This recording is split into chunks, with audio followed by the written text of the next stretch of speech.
primero que quiero comentar es explicarles la ausencia en la tarde de hoy de Celso.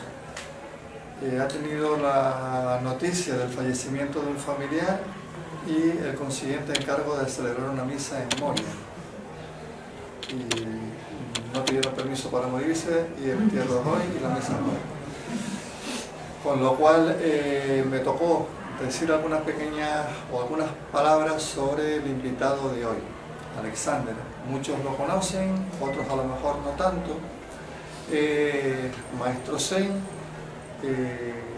ha sido una persona que ha visitado Gran Canaria en varias ocasiones, hizo hace años talleres de constelaciones familiares y muchos de los que estamos aquí pasamos por él, por su sabiduría y la del resto de compañeros que nos acompañaban en aquella sesión.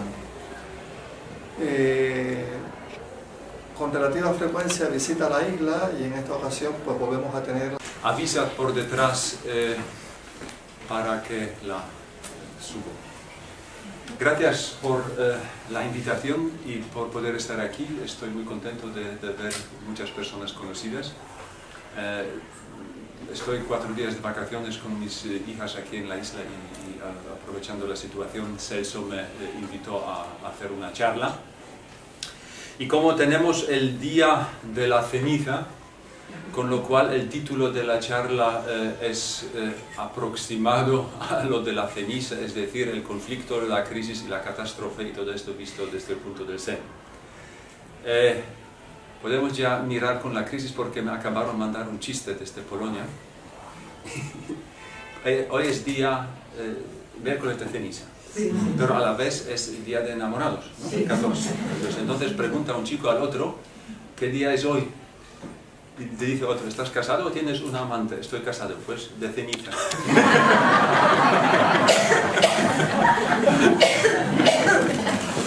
Bueno, por si acaso, los casados o no, me gustaría dar un pequeño paseo por temas menos agradables. Normalmente hablamos mucho más, y en la espiritualidad se habla o intenta hablar mucho más también, yo creo que incluso por desgracia, de lados más amables de la vida, y los otros forman por lo menos por 50% nuestra vida de la misma manera como los llamados agradables, si no siquiera un poco más. Por eso, conflicto, crisis y catástrofe, ¿y qué tiene que ver esto con la cotidianidad? ¿Y qué tiene que ver esto con el Zen?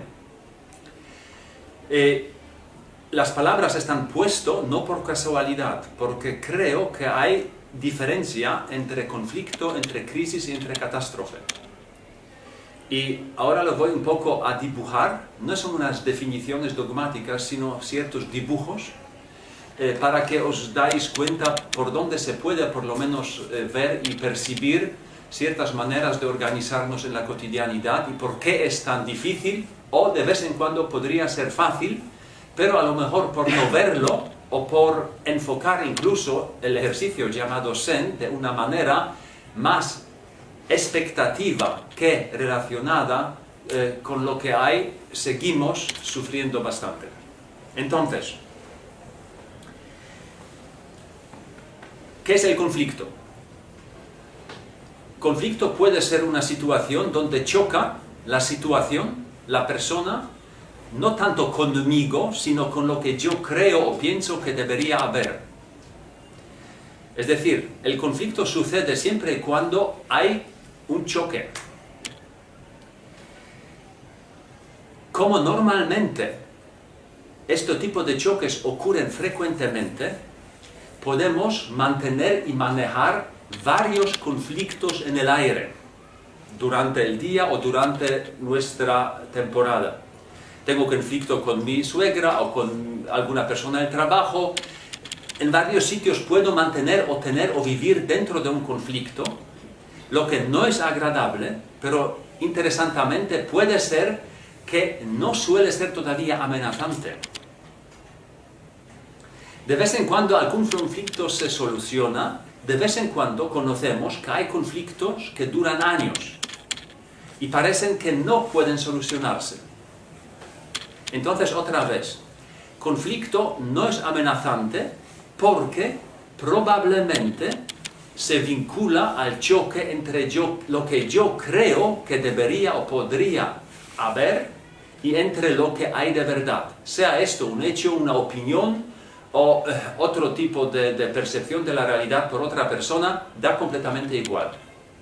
Mientras tú dices que, yo que sé, a ti te gusta esto, a mí no, y tú quieres ir para allá y yo no, podemos tener un conflicto. Si este conflicto se agrava, es otra cosa. Pero de entrada es conflicto. Tú quieres otra cosa, yo quiero otra cosa.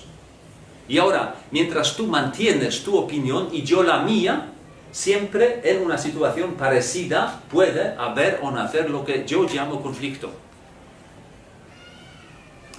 Ahora el paso interesante es cuando un conflicto comienza a ser amenazante. Para muchísimos de nosotros, vivir con los conflictos no es ni nada nuevo ni nada excepcionante. La mayoría lo tenemos al día. Pero en la mayoría de los casos pasamos olímpicamente de esto porque no son amenazantes. Y ahora, amenazante significa para mí si comienza a ponerme en una llamada inestabilidad.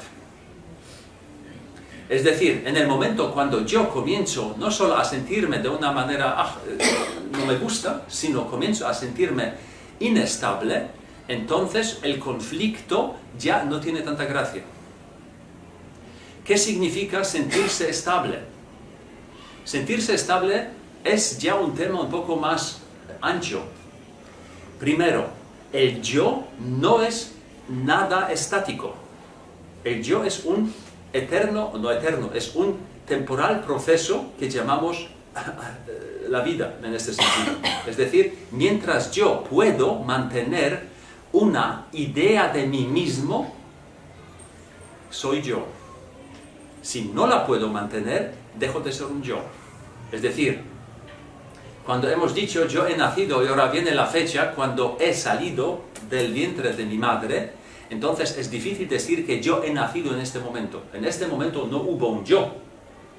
El yo comienza a aparecer gracias a un muy estrecho entrenamiento mío con la madre y con el Eterno, cuyo resultado, si todo va bien, a lo largo de por lo menos 2 años, comienza a aparecer algo como un yo. Pero no sale de entrada. Y, según la suerte o mala suerte, si nos coge algún Alzheimer o demencia o algo parecido a otro tipo de accidentes graves, entonces el yo desaparece antes que muera el cuerpo. Entonces el yo es todo menos estable. El yo es una capacidad de mantener, de producir y mantener un cierto tipo de autoimagen. Pero para poder y este tipo de autoimagen no es una casualidad. Para todos nosotros, ciertos ingredientes de esta autoimagen son completamente importantes y ciertos no. Según el condicionamiento de nuestro entrenamiento, según el alrededor en donde hemos crecido, algunas cosas han sido agradables, algunas desagradables. Para poder sobrevivir las desagradables, hicimos ciertas autoimágenes y hemos construido movimientos autoimágenes para sobrevivir o para taparlas. Así hemos sobrevivido, más o menos bien.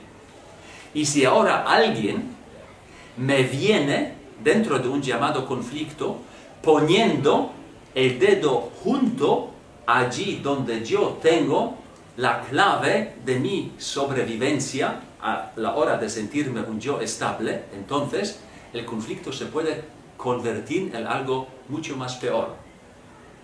Un ejemplo, si tú has tenido una infancia durante la cual no hubo una estabilidad por parte de los padres, por cuestiones que sean, puede ser que inconscientemente has optado por querer ser independiente.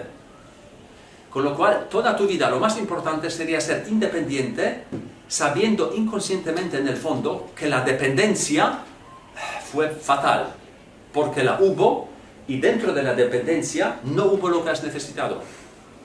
Con lo cual, tú dices, inconscientemente, nunca quiero ser más independiente. Lo que haces para no serlo. Quieres optar por tener dinero o por no vincularte a parejas de manera fija, lo que sea, para garantizarte, en caso X, siempre una salida de emergencia, yo soy independiente, no quiero meterme más. Si ahora un conflicto, por ejemplo, tú optas por tener dinero para garantizarte un cierto tipo de independencia, y ahora viene una crisis y tu dinero por cuestiones X desaparece, con lo cual para ti esto es más que una crisis económica, porque te amenaza en tu manera de construir tu autoimagen y construir tu estabilidad y tu estrategia para sobrevivir. ¿Entendible? Por lo tanto, si tu amigo o amiga lo tiene de otra manera, optaba, por ejemplo, por vincularse con alguien para que tenga alguien que esté muy cerca, sea pareja, sea hijos, amigos, lo que sea. Opta por vincularse con personas y no con dinero. Entonces, en el momento cuando tú pierdes dinero, la amiga o amigo que lo tiene, digamos, aparcado en otro lado, te dirá, vale, pero el dinero no es todo. Porque te habla desde su punto de vista. Viceversa, si ella hubiera sido, si se divorcia o hubiera sido abandonada por su pareja, tú le dices, vale, pero una pareja no es todo, ¿sí? ¿Sabes? Cada uno de nosotros aconseja al otro según su propia manera de vivir. No somos capaces de entrada de meterse en la situación del otro. La situación del otro no es solo un sentimiento pasajero, sino es todo el tipo de haberse organizado de una manera completamente diferente, intentando construir una estabilidad bajo miedos, bajo vivencias que el otro de esta manera no ha conocido. Por eso este tipo de consejos pocas veces funcionan bien. Y está bien reconocerlo también de que mis amigos o incluso gente muy cercana en varias situaciones no estará capaz de ayudarme. Pero luego con la ayuda venimos al final mirando al Zen. Entonces, ¿dónde puede estar el siguiente paso? Es decir, los conflictos bien, pero yo llamo una situación ya crítica o estamos entrando en una crisis siempre cuando un conflicto se convierte en algo amenazante, es decir, comienza a tocar mi punto sobre el que yo construí mi identidad y mi estabilidad y sigue manteniéndose así por lo menos un cierto tiempo, de modo que de entrada a lo rápido no se me ocurre una solución. Entonces estoy en crisis. Pero si estoy en crisis, lo interesante puede ser que todavía parece que no he perdido, estando en crisis, toda mi presencia. Digo, estoy en crisis, pero todavía tengo una cierta conciencia y también, por lo menos por la tarde, podría ir al cine. ¿Sabéis? Podría todavía, yo qué sé, hacer algo que no esté relacionado con la crisis. Es decir, que toda mi presencia, toda mi manera de ser está tocada, pero no ocupada. Conflicto menos, crisis más. Esto será, por lo menos desde mi punto de vista, una posible diferencia entre las dos. Y ahora viene lo tercero, cuando podemos hablar justificadamente de una catástrofe. Una catástrofe comienza a ser un momento donde yo dejo de ser lo suficiente presente y estoy unido al sentimiento de hundimiento que he tenido solo de manera más pequeña en el conflicto más grande, en la crisis, y la catástrofe es cuando yo ya creo que me voy para abajo. Por lo menos en este momento no, ¿sí? Soy este sentimiento de no sé por dónde, no puedo más, no quiero, no veo, ¿sí? termina el mundo. Lo interesante es que esto puede ocurrir en muy poco tiempo o en mucho tiempo,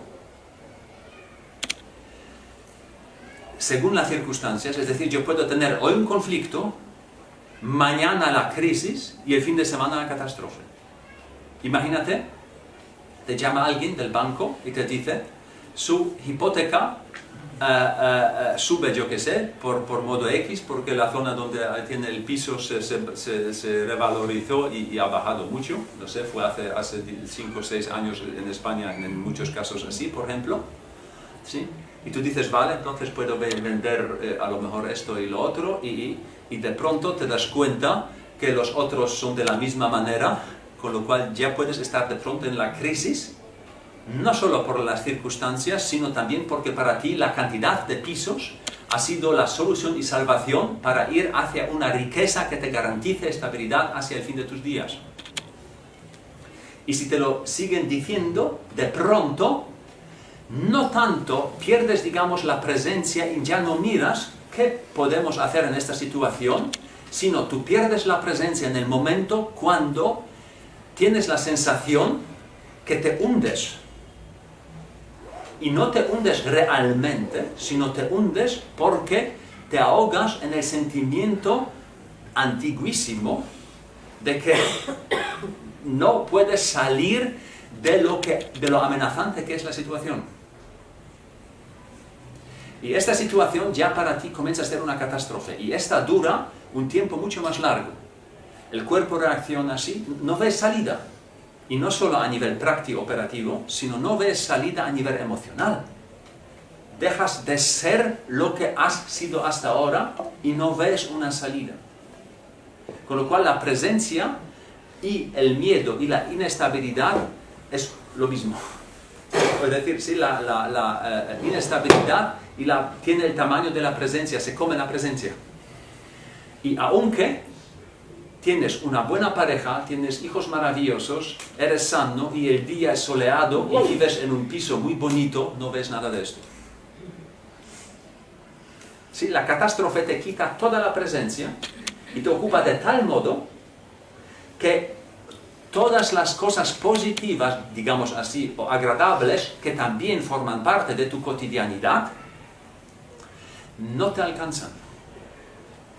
Y no debido por la gravedad de lo que te ocurre, sino debido por lo fuerte del sentimiento que otra vez te alcanzó, un antiguo sentimiento, y la presencia que no has podido mantener en este momento o en esta temporada, y gracias a esto todo se queda fuera de la presencia, solo el sentimiento de fracaso.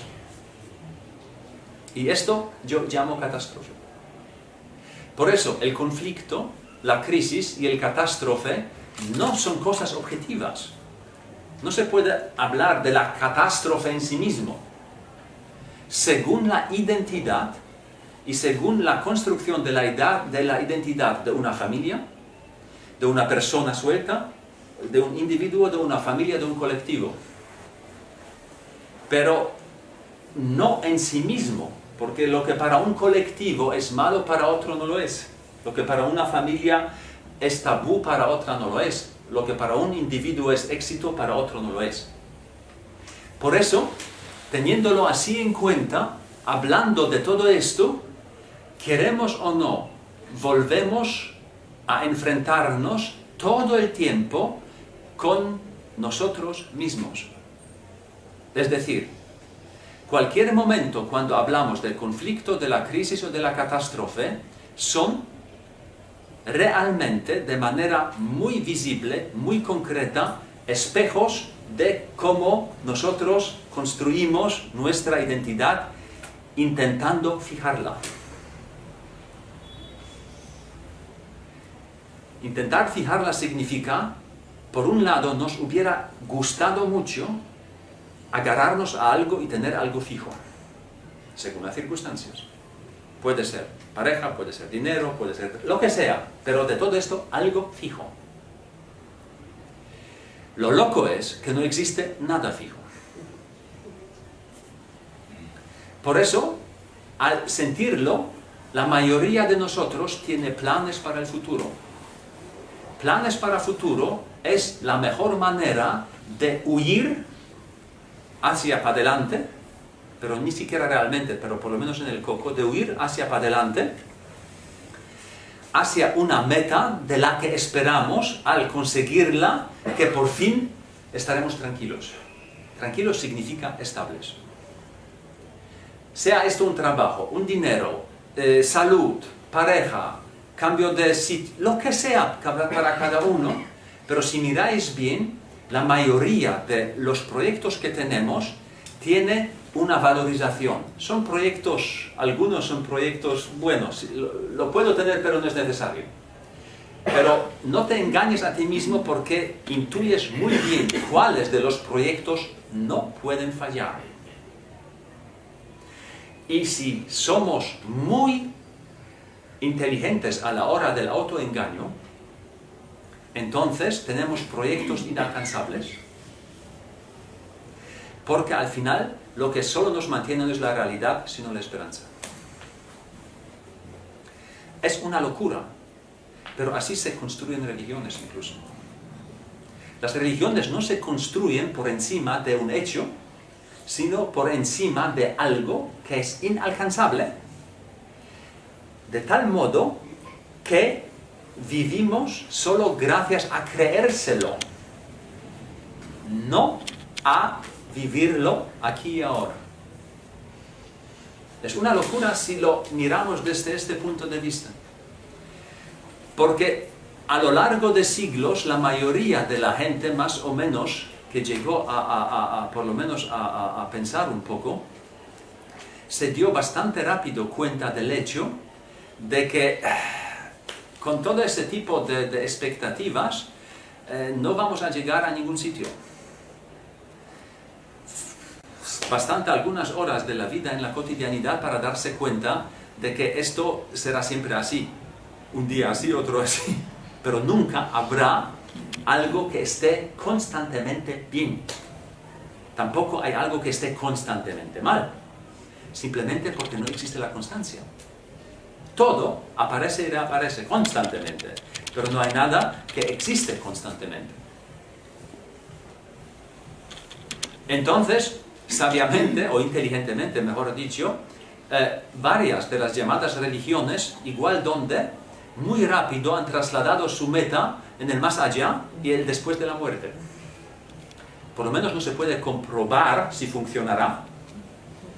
Y por eso se basa un montón de movimientos nuestros para la estabilidad de mi yo, no a través de un hecho, sino a través de la fuerza de la fe. Hay aquí la gran diferencia entre la espiritualidad y la religión. Mientras las religiones, igual cuales, se basan no en el hecho, sino en la fe en los hechos, no es lo mismo. Por eso, por ejemplo, también en nuestra cultura, si somos miembros de la religión, digamos, que está más extendida en nuestras tierras, por ejemplo, la llamada católica, entonces es una comunidad de la fe. Nos unimos por la fe, no por un acto, porque creemos que fue así. Nadie puede comprobar ni qué fue, ni cómo será. No es malo o bueno, simplemente hay que darse cuenta de que es así. Y yo tampoco quiero criticarlo de esta manera, solo quiero, por lo menos desde mi punto de vista, aclararlo en qué se basa la estabilidad de mi yo. Por eso, hoy en día, incluso a nivel católico todavía, seguimos teniéndolo bastante, pero los musulmanes hoy en día hicieron un poco mala fama con esto. Si alguien te ataca en tu fe, te ataca a ti mismo. Es decir, la gente se vuelve loca porque si alguien ataca el contenido de la fe, al profeta Mahoma, por ejemplo, entonces, como él para ellos es básico en su estabilidad, entonces ellos se sienten atacados. Y lo mismo fue, y existe todavía en la fe cristiana o en la fe judía, en otras tantas también, porque la gente tiene la fe como parte de su identidad y de su inestabilidad o su estabilidad. Entonces, si resultaría que alguien esté en contra de tu Dios, está en contra de tu estabilidad y de ti. Si alguien ofende a tu Dios, te ofende a ti.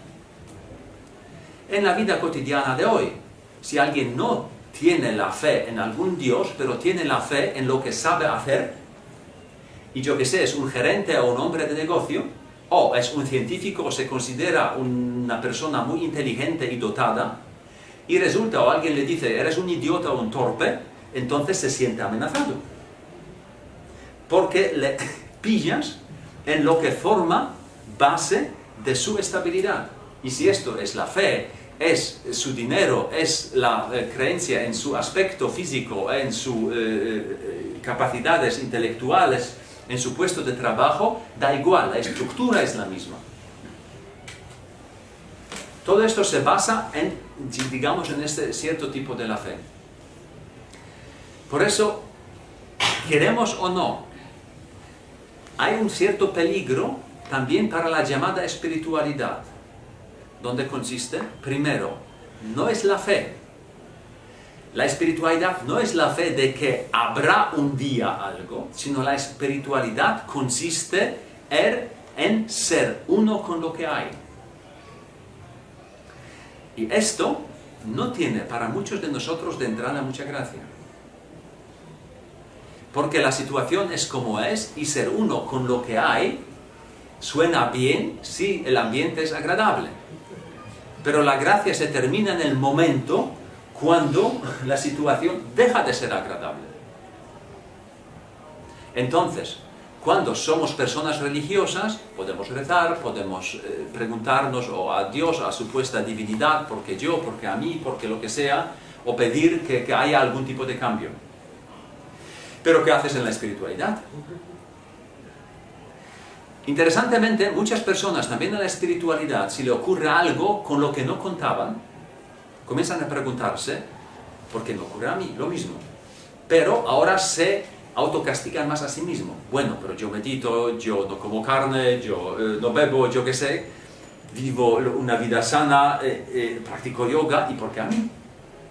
Con lo cual, de pronto, el problema no se soluciona, pero en lugar de pedirlo a alguien, nos quedamos con nosotros mismos, acusándonos a lo mejor a nosotros mismos, o al llamado ejercicio espiritual, que debería ser mejor y no lo es.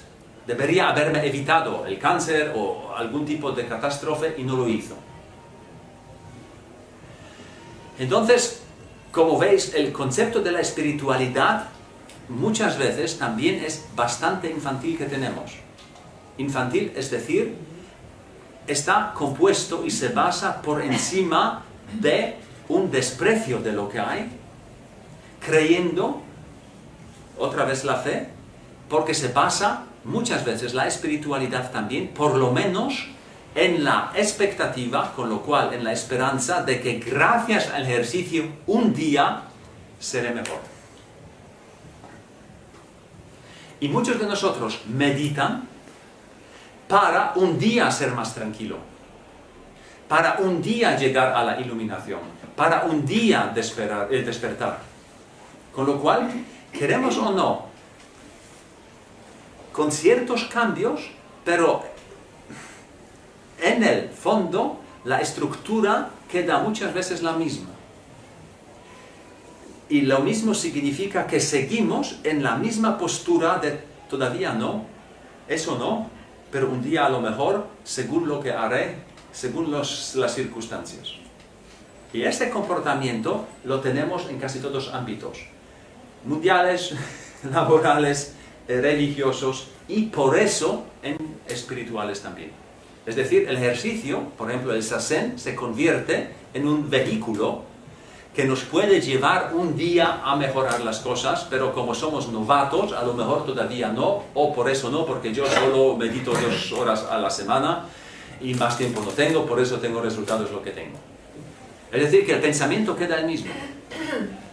Y a la hora de conflicto, de crisis, de catástrofe, la meditación, bueno, me siento para tranquilizarme, para esperar que los hormonas me bajen o se me pase el enfado. No está mal, pero para eso no se ha inventado el Zen, por decirlo así.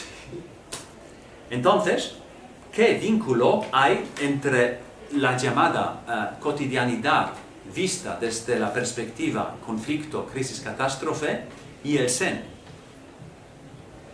Habéis visto que por medio, y me parece muy importante, está el más o menos inconsciente constructo del yo. Para la mayoría de nosotros en la cotidianidad, el yo es algo fijo, yo soy. Y el yo es punto de referencia, sin pensar, de entrada. Yo quiero, yo hago, yo.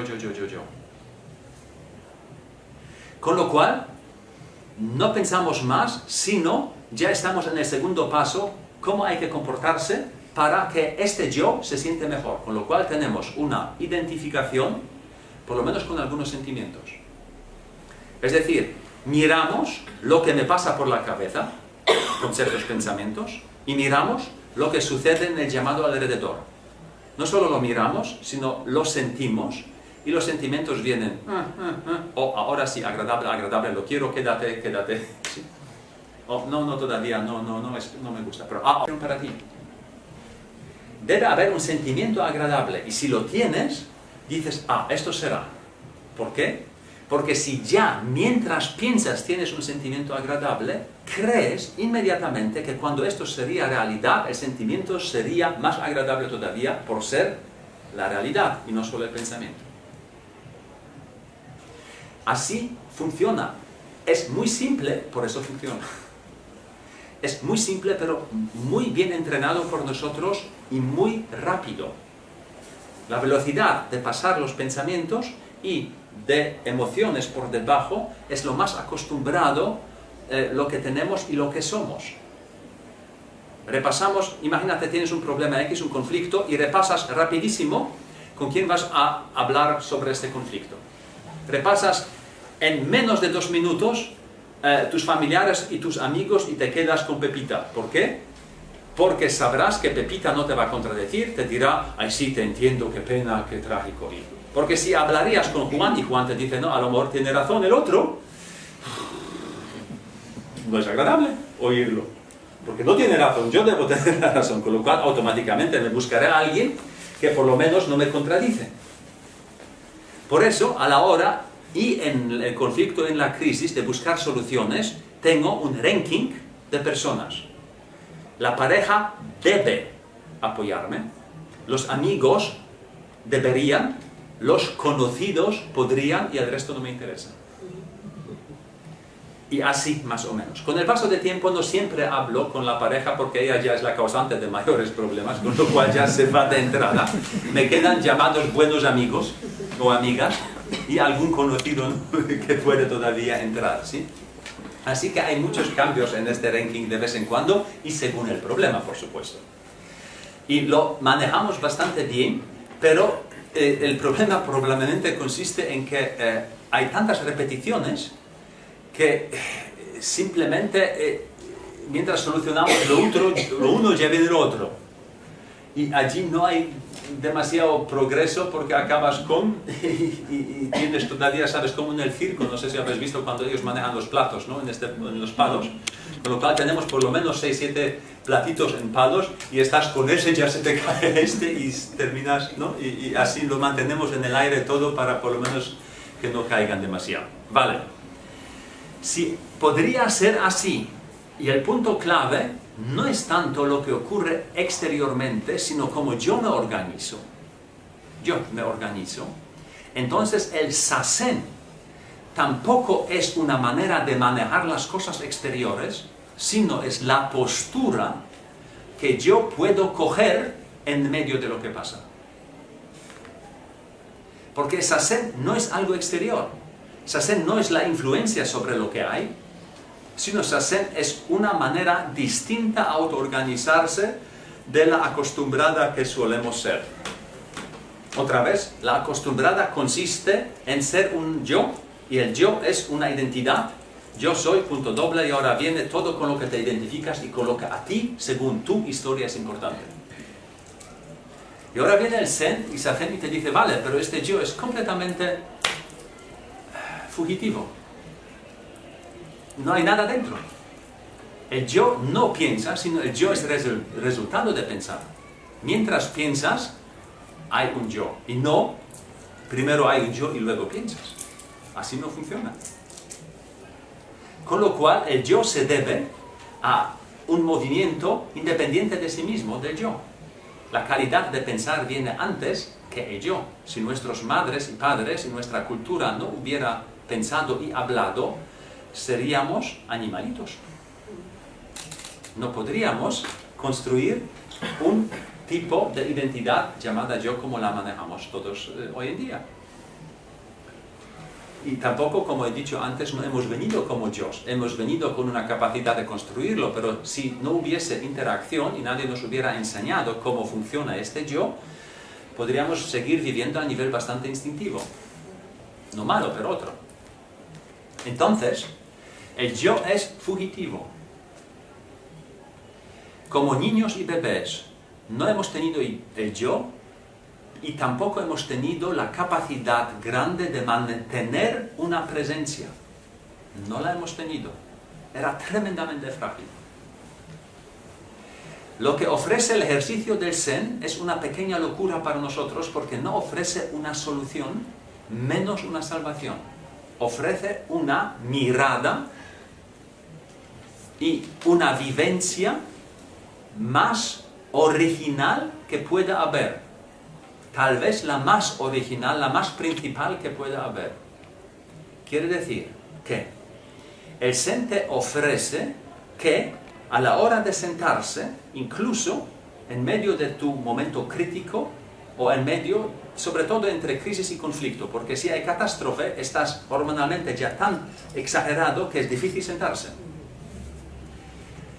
Si estás bien, entre comillas, con buena práctica en tu vida, puede ser que haya conflictos, haya crisis, pero no llegue a catástrofe. Lo vais a ver por qué. Si estás bien entrenados en mantener una presencia, esto significa que ser presente es estar aquí y ahora antes que el coco comienza a construir opiniones sobre. Y entrenarse en estar independientemente de lo que sientas. Este es el ejercicio Zen. Justo esto no hemos podido hacer como niños y bebés. Según lo que sentías, ya comenzabas a llorar, ya comenzabas a protegerte, algo. Y por encima de esto vino luego la reflexión mental y hizo de esto me gusta, no me gusta, yo quiero, no puede ser, puede ser. Ahora comienzas a ejercer una postura de presencia en medio de lo que ocurre sin combinar mentalmente que debería ser de otra manera. La llamada mente principante en el Zen no es la mente de una persona que comienza con el ejercicio, sino es la mente de una persona que conscientemente, gracias a ser muy presente, decide de pensar sobre. No se distancia de lo que hay. Estás triste, pues estás en medio de tristeza, en plena conciencia. Estás alegre, estás en medio de alegría. En ambos casos no piensas por qué. No pintas, no dibujas, simplemente estás en medio de lo que sientes. Si estás en la ira, sientes la fuerza de la ira, pero no piensas contra quién y no comienzas a pintar el ejercicio de la ira. Estás. Y si estás con lo que hay y dejas de pensar, ¿por qué? Entonces todos los sentimientos son muy pasajeros. Muy pasajeros. Solamente los sentimos días y meses, no porque son tan grandes, sino porque todo el tiempo nosotros metimos una idea del porqué. Lo conocéis muy bien. Si tienes una bronca en casa con tu pareja, podrías salir en la calle y olvidarse si podríamos ser tan presentes para no seguir pensando en lo que hubo. ¿Qué me dijo? ¿Qué imbécil? ¿Por qué? Yo le podría decir. Todo el tiempo más. Y emocionalmente seguimos con lo mismo. Y esto puede durar horas o días. Y si volvemos a ver a esta persona en tiempo muy corto, volvemos a pensar lo mismo. Y por eso sentimos lo mismo. Porque nos fijamos mentalmente en algo. Por eso es muy interesante ejercer el Zen como la mente principante en general antes que llegamos a una gran crisis. Porque si ya estamos en una gran crisis, estamos a paso de un conflicto. De una catástrofe. Si estamos en catástrofe, ya es muy difícil entonces sacar el Zazen. Porque nuestra presencia, sí, es mínima en este momento. ¿Sabes? Es mejor aclararlo todo, entre comillas, antes y no después. Es decir, que el Zen tiene mucho, entre comillas, sentido, porque es el sentir lo que hay. Y por fin tener, como se dice en España, cojones para quedarse dentro de lo que hay y no hacer lo mismo que lo hemos hecho desde la más primera infancia, huir a lo mejor. Quedarse con lo que hay. Podemos solucionar o se puede disfumar lo que hay gracias a nuestra presencia y no a nuestras imágenes de lo mejor. ¿Sabes? Si piensas en lo mejor, automáticamente has juzgado o juzgado lo de ahora como lo peor. No puedes tener en mente algo mejor sin haber al mismo tiempo juzgado lo de ahora como algo peor. Imposible. Por eso esta frase, déjate de juzgar, no es una frase ética. Debemos dejar de juzgar. Bueno, la tía es tonta, pero yo no se lo digo, porque es prohibido algo así. No es una ética, sino es una postura de no pensar todo el tiempo lo que a mí me parece que no debería ser comparando con lo que yo creo que debería ser, ¿sabes? Es solo una comparación y un juzgar entre lo que hay y lo que yo creo que soy yo, por supuesto, o lo que había o hubiera habido aquí, y no lo hay. Por eso es tan interesante, ahora, no ejercer la meditación como algo apagado. Hoy estoy tranquilizándome. No, esto no es Zen. Esto podemos ejercer, pero para esto, para apagarse, puedes coger una hamaca, ir a la playa, tumbarte un poco y dormirte. Esto está bien. Pero no lo confundes con Zazen. Zazen es un ejercicio de muy alta energía de la presencia, muy alta, mucho más alta que la de pensar, gracias a la que tú estarás capaz de mantener la presencia aunque te sientes jodido. ¿Sabes? Y no la bajo para no sentir lo mal que estoy. Es completamente diferente. Por eso la mente principante requiere un ejercicio continuo para que nosotros en muchas ocasiones, debido a la situación, podemos mantenernos presentes y no caer tan rápido otra vez en no solo palabras, palabrotas, sino actos y hechos, que se basan todos sobre, normalmente, juicios rapidísimos de costumbre y de siempre para mantener una estabilidad basada en fuga y expectativa y esperanza. Por eso nosotros no somos presentes, porque confiamos más en el sistema antiguo, expectativa, esperanza, juzgar, y porque muchas veces tenemos un mal entendimiento del Zazen como tal. Y meterse o quedarse en medio de lo que hay es el riesgo del ejercicio, el riesgo que se llama la vida misma. No es solo el Zazen, en el fondo, el riesgo de la vida es vivirla tal como es, incluido la tristeza, incluidos ciertos sentimientos que no nos gusten. Y no creer solo porque la mente suele dividir la realidad en me gusta, no me gusta, en buena, en mala, que gracias a algún tipo de ejercicios solo nos quedamos con lo bueno. No existe esto y sería una tragedia pensar que puede ser. Y además sería una tragedia ejercer el Zen de esta manera. Por eso en el Zen nunca vais a encontrar ninguna información que hay que hacer para que sea mejor. No sé si os habéis dado cuenta, no existe en el Zen. En muchas otras corrientes y movimientos espirituales y religiosos que existen, no solo las hay, sino muchas consisten en este tipo de enseñar caminos. En el Zen no, siempre vuelve, hay. Por eso si queréis os dedicáis al Zen, que por lo menos no os autoengañáis en el mismo ejercicio, porque es un arriesgarse a lo que hay, y arriesgarse así, gracias a la presencia, que ni siquiera hay un gran conflicto. Porque el conflicto siempre es que debe ser como yo creo que debe ser. Es una fuerte identidad, pero puede ser de otra manera. Imagínate, tú de vez en cuando podrías decir, vale, pues, ¿por qué no? Imagínate si los dos en casa, o los tres o los cuatro que somos, podríamos todos decir de pronto, vale. Y en un segundo desaparece cualquier conflicto. No es que yo no tengo mi opinión, pero es solo mi opinión. Y no es ni la verdad, ni el dogma, ni lo que sea. Es una opinión.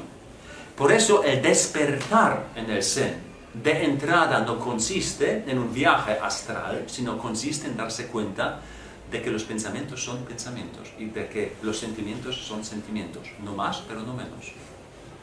De que nos damos cuenta de lo que es, y no que sobrevaloramos ni nuestros sentimientos, ni nuestros pensamientos, creyendo que mi sentimiento es el reflejo objetivo único de la realidad.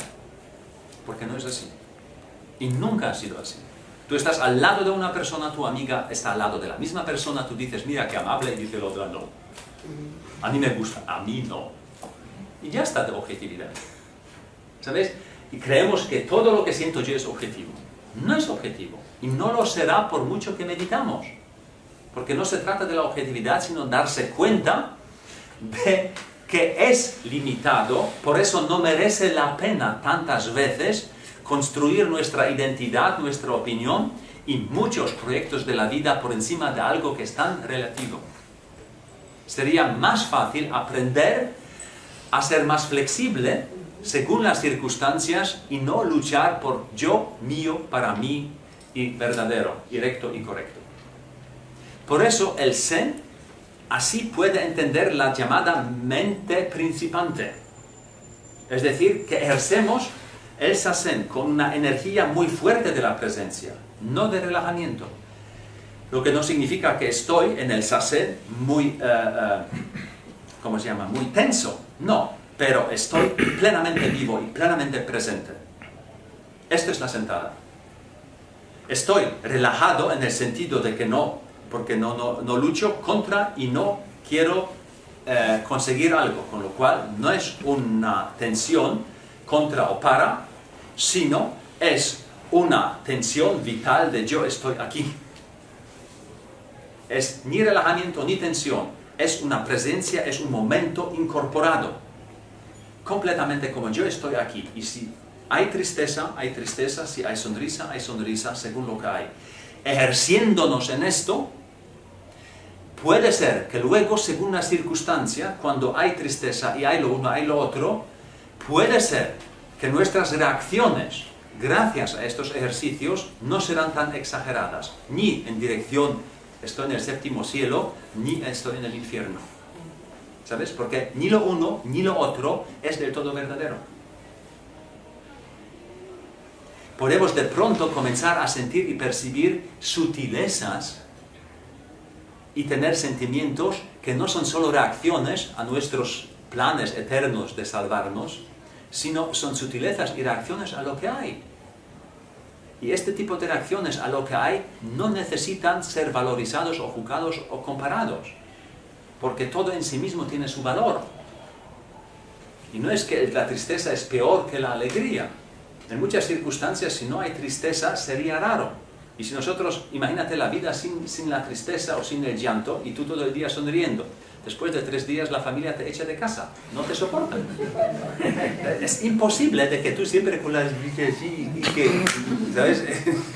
No se puede. Lo mismo por otro lado. Pero si tenemos planes y digamos, patrones dentro, así será. Por eso, puede ser, y debe ser, y será así. No pensáis que Zazen nos salva, no se trata de allí. Pero la entrada para ver cómo es la vida, hasta la percepción de la unidad del todo, hacia la percepción de una tremenda presencia, de una tremenda santa presencia de todo el ser, pasa por el simple momento presente llamado Zazen. Esta es la puerta. Y no hay otra. A través de esta pequeña puerta, en varias circunstancias, comenzamos y podemos darnos cuenta de que todo, absolutamente todo, forma parte del ser, incluido mi tristeza y mi ira, y no solo mis llamados momentos agradables. Y esta es una locura que nuestro coco no puede pensar porque piensa de manera bipolar. Pero la unidad lo es todo y no, según la circunstancia, solo algo. Por eso sería importante que de esta manera por lo menos colocamos el zazen y no se lo matamos antes de la primera respiración sentados. Porque muchas veces ya nos sentamos de una manera que ya hemos podido el ejercicio antes de comenzarlo. Porque nos sentamos dentro del cine de las expectativas, de las esperanzas, de ojalá y a lo mejor y todo ese tipo de cosas, incapaces ni siquiera saber de qué se trata de incorporar el momento tal y como es. Gracias.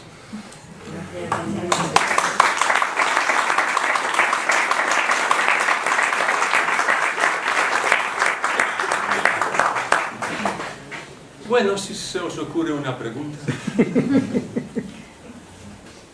Alexander, la invitación, por ejemplo, a los grupos que se inician, no solo los que se inician, sino cuando una vez se practica y focaliza su atención para no divagar en la respiración, puede ser una puerta sutil que nos aleje del experimentar lo que hay aquí y ahora. Aquí y ahora siento tristeza, siento miedo, siento algo, a la respiración. Y hacer ese zazen más relajante y no ese zazen más de lo que hay aquí y ahora. Todo, digamos, todo puede ser, ¿cómo se llama? No disparado, sino todo puede servir como distracción. Normalmente,